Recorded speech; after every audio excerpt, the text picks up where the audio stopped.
Bonjour à tous, une vidéo avec un résumé sur les nombres relatifs. Alors je pars du 0 et puis j'avance comme ça de 1 en 1. Eh bien, on a les nombres que l'on connaît depuis un moment. Ici, je repars du 0, mais que cette fois, je recule de 1 en 1 également. Eh bien, on a ce que l'on appelle des nombres négatifs. On a une sorte de symétrie par rapport au 0. C'est les mêmes nombres avec un signe moins. Donc les positifs et les négatifs. Le tout forme ce qu'on appelle les nombres relatifs.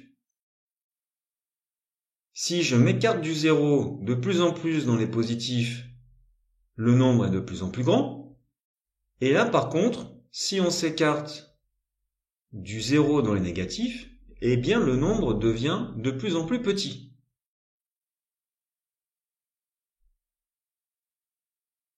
Si je veux comparer deux nombres, A et B, qui sont positifs, c'est ce qu'on faisait déjà avant, eh bien le nombre qui est le plus près du 0 est le plus petit. Par exemple, 21 est plus petit que 511. 4,018 est plus petit que 4,020 quand on met à la même précision au millième.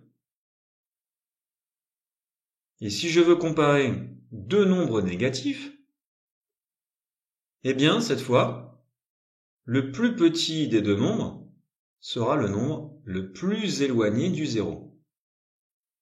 Par exemple, moins 154 est plus petit que moins 25.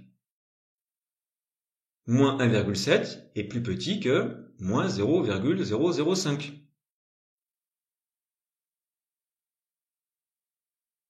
Maintenant, si je veux comparer un négatif avec un positif, eh bien, comme il y en a un qui est forcément sous le 0 et un qui est forcément au-dessus du 0, alors là, c'est évident, le nombre négatif est toujours plus petit que le nombre positif. Moins 207 est plus petit que 205, moins 15 est plus petit que 0,014. Alors, ces nouveaux nombres, eh bien, ils nous permettent de faire d'autres calculs. Des calculs avec des résultats négatifs. Prenons un exemple. 7 moins 12. Eh bien, j'ai 7 au départ. Et puis, on doit enlever 12. On peut le faire un par un, comme ceci. On compte, voilà, on enlève 11, 12. Et on arrive à moins 5. Donc 7 moins 12 égale moins 5. On peut aussi faire ça en deux parties. Eh bien, tout d'abord, on enlève 7 d'un coup, pour arriver au 0, et puis après, on enlève 5 d'un coup. Parce que 7 et 5, ça fait 12. Ça, c'est une possibilité. On peut se dire, comme j'ai 7 au départ, ok, eh bien, je vais décomposer 12 en 7 plus 5. Comme ça, je peux enlever 7 d'un coup. Ça me débarrasse de ce 7 que j'avais au départ et j'arrive à 0. Et il me reste 5. Donc, le résultat, c'est moins 5, puisque j'enlève 5 à partir du 0. Une autre possibilité, c'est de dire, eh bien, moins 9, je perds 9. Et après, je fais plus 4, eh bien, je gagne 4. Si je fais le bilan, je suis perdant. De combien? De 5. Donc, le résultat, c'est moins 5.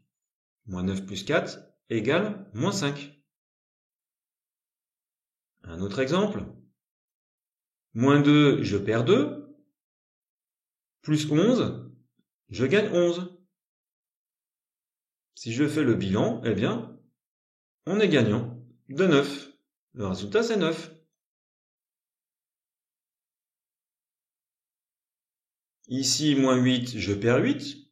Moins 3, je perds 3. Ah bah là, on est perdant de 11. Donc, moins 8 moins 3 égale moins 11. Les pertes s'additionnent en quelque sorte. 8 plus 3, 11. Et un autre exemple. On peut faire aussi moins 9 en pensant à je recule de 9 pas. Et puis plus 4, j'avance de 4 pas. Donc j'ai reculé de 9 pas et après avancé de 4 pas. Au final, j'ai reculé de 5 pas. D'où égal à moins 5. Ou alors on peut dire je descends de 9 marches, moins 9, et plus 4, je remonte de 4 marches. Finalement, je suis quand même descendu de 5 marches, donc moins 5. Voilà pour cette vidéo. Merci, bon courage à tous pour vos révisions, et à bientôt.